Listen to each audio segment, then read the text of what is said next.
যে জায়ান্ট সিংদের পশ্চিমবঙ্গে এসে শুয়োপোকার মতো থাকার কথা, পিঁপড়ের মতো থাকার কথা, সেই জায়ান্ট সিংরা আজকে পশ্চিমবঙ্গে জায়ান্ট হয়ে যাচ্ছে। কাদের মতোতে হচ্ছে? কোন নেতার হাত এইসব জায়ান্ট সিং, সঞ্জয় রায়, আমান রাজ এদের মাথায় রয়েছে সেটা কিন্তু খুঁজে বার করতে হবে। আমরা তোষণ নয়, আমরা শাসন চাই পশ্চিমবঙ্গে, তোষণ নয়। অনেক তোষণ হয়েছে, এবার কিন্তু আমরা বাংলায় শাসন চাই, স্পষ্ট কথা। এই জায়ান্ট সিং, সঞ্জয় রায়, আমান রাজ এদের বারবারন্ত কিন্তু আর বাঙালি মেনে নেবে না। বাংলার মাটি গরম হচ্ছে, বাঙালি সজাগ হচ্ছে, বাঙালি জোটবদ্ধ হচ্ছে। আগামী দিনের বাংলা কিন্তু বহিরাগত মুক্ত, বহিরাগত ক্রিমিনাল মুক্ত বাংলাই হবে। এ কথা আমরা দ্ব্যর্থহীন ভাষায় বলতে চাই।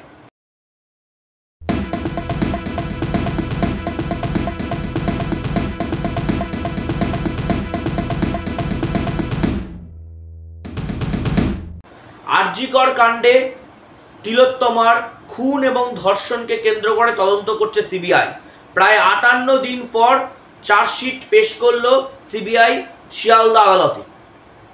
প্রায় 213 পাতার চার্জশিট, তথ্য প্রমাণ লোপাট সহ একাধিক বিষয় রয়েছে এই চার্জশিটে। কিন্তু মূল বিষয় হলো ধর্ষণ এবং খুনে এখনো পর্যন্ত মূল অভিযুক্ত কিন্তু সঞ্জয় রায়। প্রথম দিকে অনেক মিডিয়া এই সঞ্জয় রায়কে সঞ্জয় রায় বলে চালাচ্ছিল, কিন্তু বাংলা ছাত্রপক্ষ এবং বাংলা পক্ষ সত্যটা মানুষের সামনে এনেছে যে সঞ্জয় রায় কোনো বাঙালি নয়, সঞ্জয় রায় আসলে হচ্ছে সঞ্জয় রায়। সে বিহার থেকে আগত বহিরাগত গুটকা ক্রিমিনাল।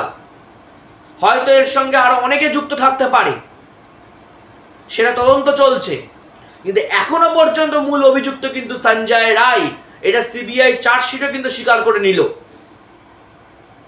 অর্থাৎ প্রথম থেকে যেটা বলা হচ্ছিল, মিডিয়ার দ্বারা ভাসানো হচ্ছিল যে সঞ্জয় রায় হচ্ছে বলির পাঁঠা, আসলে সঞ্জয় রায় কোনো বলির পাঁঠা নয়, সঞ্জয় রায় হচ্ছে আসল পাঁঠা। এই সঞ্জয় রায়ের বাবা বিহারের থেকে এখানে এসে ট্যাক্সি চালাতো, তারপরে গোটা গোষ্ঠী এখানে পুলিশের চাকরি পেয়ে যায়। এই সঞ্জয় রায় সিভিক ভলেন্টিয়ার ছিল। যে এই যে সঞ্জয় রায়, সে পশ্চিমবঙ্গে এসে সিভিক ভলেন্টিয়ারের চাকরি পেল কি করে? আজকে সঞ্জয় রায়দের এত বারবারন্ত হয় কি করে আরজিকর হাসপাতালে?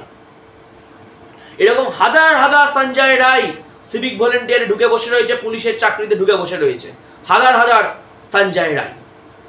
আজকে এই যে সঞ্জয় রায়দের বারবারন্ত ছিল আরজিকর হাসপাতালে, সন্দীপ ঘোষ প্রাক্তন অধ্যক্ষ, জানতেন না? স্বাস্থ্য দপ্তর জানেন না যে এখনকার দালাল চক্রের সঙ্গে যুক্ত ছিল সঞ্জয় রায়? আসলে এই সন্দীপ ঘোষের মতো কিছু এলিমেন্ট বাঙালির ঘরে আছে।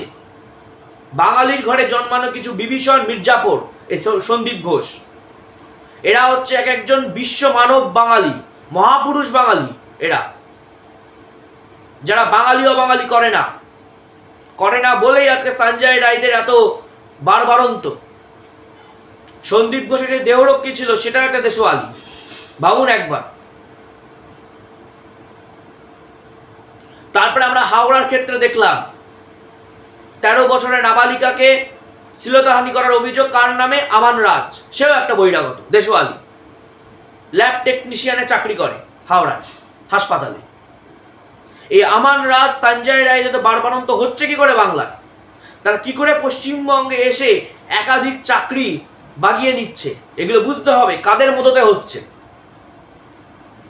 আমরা খবরে দেখেছিলাম বেশ কয়েক মাস আগে জায়ান্ট সিং এর নাম কামারহাটিতে। সে জায়ান্ট সিং নাকি জায়ান্ট সিং, সে যে জায়ান্ট সিংদের পশ্চিমবঙ্গে এসে শুয়োপোকার মতো থাকার কথা, পিঁপড়ের মতো থাকার কথা, সেই জায়ান্ট সিংরা আজকে পশ্চিমবঙ্গে জায়ান্ট হয়ে যাচ্ছে।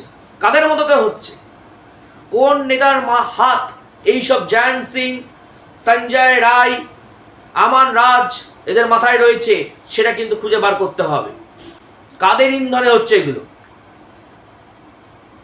আমরা পুলিশ কমিশনার, প্রাক্তন পুলিশ কমিশনার বিনীত গোয়ালার সাসপেনশন চেয়েছিলাম, কিন্তু কি হলো ব্যাপারটা? তাকে এক পদ থেকে আরেক পদে স্থানান্তরিত করা হলো, ট্রান্সফার করা হলো।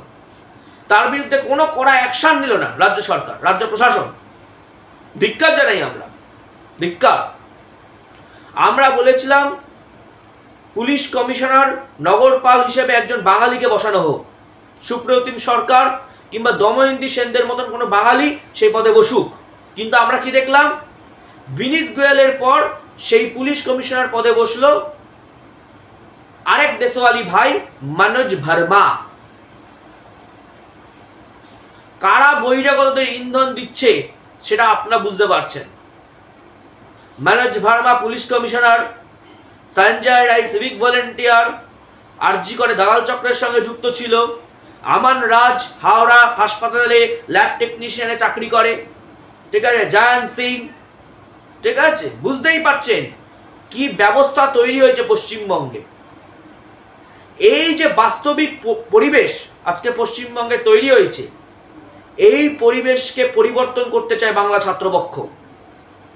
কারণ এই যে পরিবেশ বহিরাগতদের দ্বারা তৈরি হয়েছে এবং বহিরাগতদের কিছু দালাল তোষণকারী যারা এই পরিবেশ তৈরি করেছে, এই পরিবেশকে দ্রুত বদলাবে বাংলা ছাত্রপক্ষ। দায়িত্ব নিয়ে বলছে, আমরা তোষণ নয়, আমরা শাসন চাই পশ্চিমবঙ্গে, তোষণ নয়।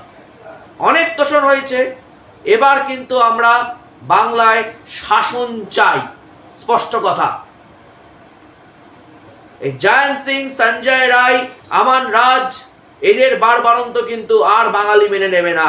বাংলার মাটি গরম হচ্ছে, বাঙালি সজাগ হচ্ছে, বাঙালি জোটবদ্ধ হচ্ছে। আগামী দিনের বাংলা কিন্তু বহিরাগত মুক্ত, বহিরাগত ক্রিমিনাল মুক্ত বাংলাই হবে। একথা আমরা দ্ব্যর্থহীন ভাষায় বলতে চাই। জয় বাংলা, জয় ছাত্রপক্ষ। আপনারা দেখছেন আওয়াজ, রোজকারের হক কথা। ফর মোর আপডেটস অ্যাবাউট আওয়াজ, please subscribe our YouTube channel.